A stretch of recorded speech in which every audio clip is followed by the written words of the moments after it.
Hi, everyone. I believe I am high enough, finally, but maybe not too high. Well, there's no such a thing. Actually, maybe I should go take another look at me. I got indica ones, and they do make me a little bit sleepy. I ordered sativa, but I guess it is what it is. I guess one of the good things about having a job now is being able to buy more weed so I can forget that I have a job. But I don't want to talk too much about the job, but maybe I will. But maybe I want to talk about radio because I wish that was my job. JK, I love my job. But it's interesting balancing that and doing a weekly radio show. Actually, the other day, someone was like, "Wait, I thought your radio show was your job." And I was like, "I wish." Haha. um, okay, first into the radio. Um, one of Yannick Boom, the show that I host that you all listen to, right, is actually gonna be doing a guest DJ, and I'm so excited. Is happening um next Thursday. If it was a little less high, I would, well, let's see, it's the 24th, Sunday's the 25th.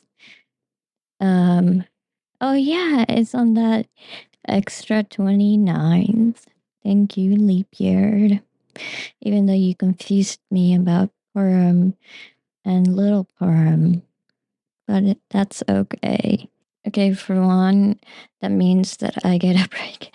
But also, that is the point of Yonic Boom, is to be a space for femme, non-binary, gender non-conforming, gender minorities actually get to DJ, which is still very cis male focused, kind of just like podcasting. Maybe, I don't know. Maybe this is why none of my friends have me on their podcast. But I'm also, I don't know. I don't know. I think I'd be a great podcast guest. And this person, like I said, used to be a host of Yonic Boom, which I was going to listen to. Except, yeah, our website is down because we are a community radio station, low power, free form. What do all those things mean, my friend? My hi friend? Different things, but they overlap. Sorry, and I forgot to tell the joke. It's that our website's down because we're a community slash freeform slash um, low power radio.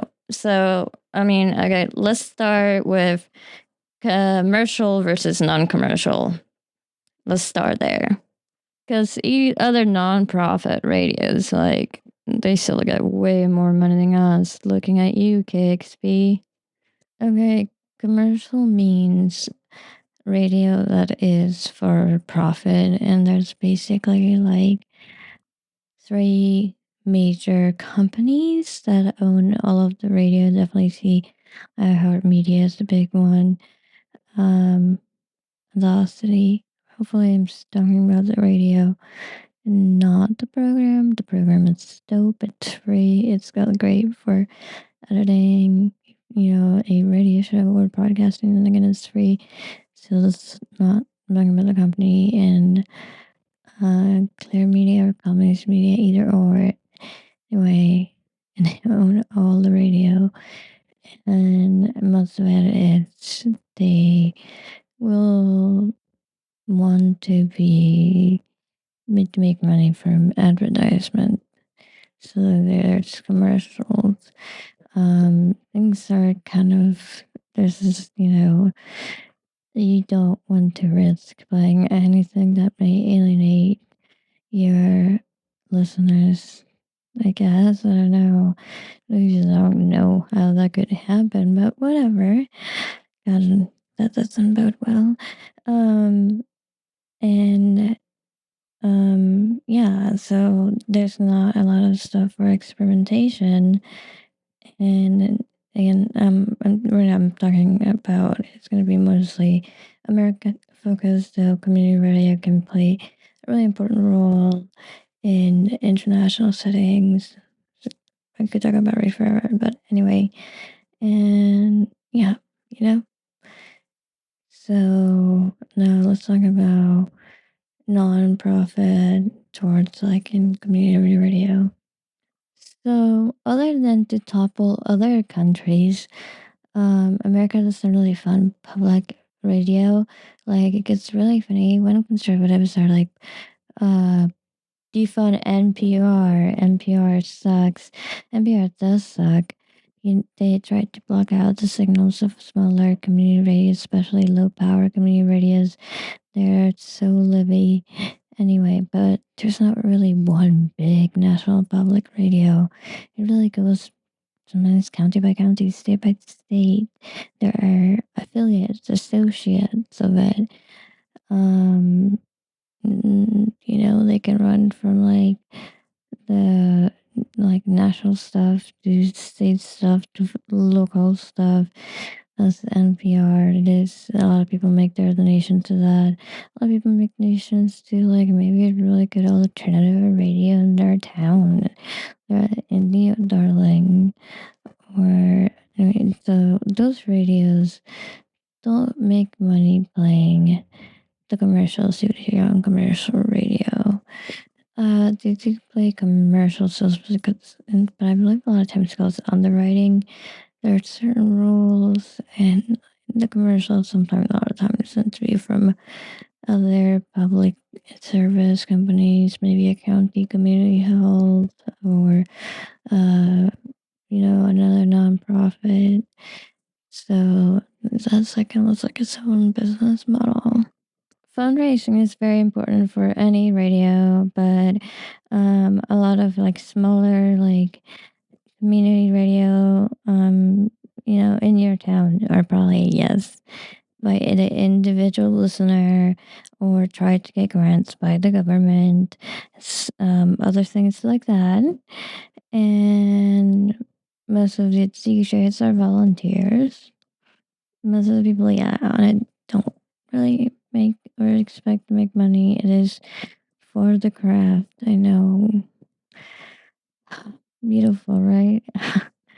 But really, I think this means that we DJs are music nerds or just obsessed about whatever. So, like, I did my practicum, basically like a internship to get my master's in social work at a community radio. I managed to convince the schools to let me do it, and I did an essay on media justice, and mostly I talked about how much I love democracy now. With Amy Goodman, who I worship. Amy, if you're listening, please, I would love to come on your show about how much I love you and radio because of you. Anyway, so that the show can be played by a lot of different community radios, especially if it's a Pacifica network. But in the end, even the UN has proposed papers in the rights of community radio as a way to unite the community, as a way to empower citizens. For some places, radio is still the mass medium. It's incredible. There's college radio, which is where a lot of people get the place where there's might be a lot of uh, DJ freedom, where they might be able to have it show very specific, very interesting, or experimental. College radio can be very popular in metro areas, and a lot of money can be secured through, the student union activities fund or other university funds. Some college radios allow DJs to only be there while they're at that school, or others, I think it doesn't matter. I don't know. I don't believe there's a standard. Now, the most, basically, as much freedom as possible type of radio is called freeform radio. And this is controversial, and I do feel a particular way about it. But there are radio stations that are commercial and freeform. I don't know. I don't know how that. I mean, it almost feels uh, not possible by its nature. Freeform radio really does fall in that spectrum of that scrappy do it yourself ethos. So, but they exist. I guess they're a thing. I guess whether it is commercial or not, um, it is. We are still bound by FCC rules. I need to get a reminder of that. Um, Whatever that means. That's the Federal Communications Commission who rules um, broadcasting of television and radio. The only people who are not bound by that are internet radios. And yeah, I mean, podcasters basically can say whatever the fuck they want and never get in trouble. But sometimes that feels that way about AM radio hosts as well. Good news, everyone. I'm able to access our website. Still, I got distracted listening to old mixes. I really haven't mapped out everyone who's gone through, but even the person who trained me how to be a DJ, especially turntable DJing, which is vinyl, I had also gone through Yonic Boom. The connections are there. The connections can maybe still be there, you know? Talking about vinyl, any of you vinyl heads, record store days in 420, we're gonna be vibing so hard. And I got asked to do a gig at a record store.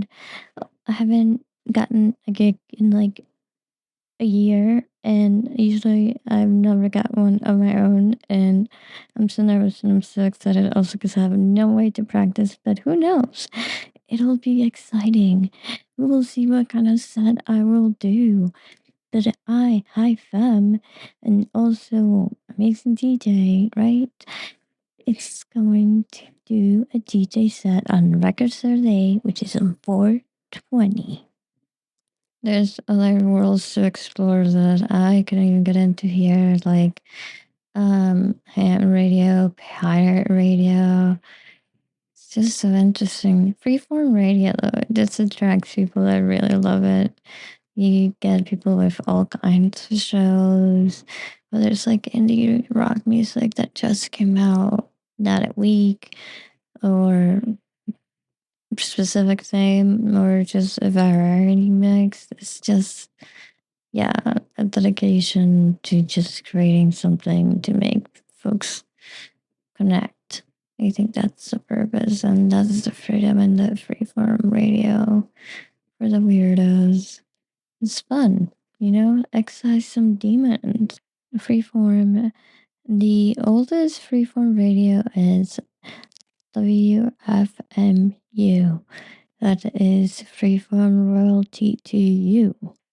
And low power means that it broadcasts to less than 1,000 watts. That means that I might need more radio nerds, or maybe one day I will know. I'm still pretty green. Who knows?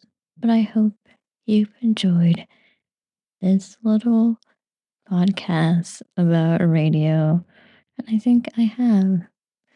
And it's tough not having this job and trying to still do this show, but I feel I can do it. I can make it fun. All right. Thank you for listening to Hi Femme. Talk about radio.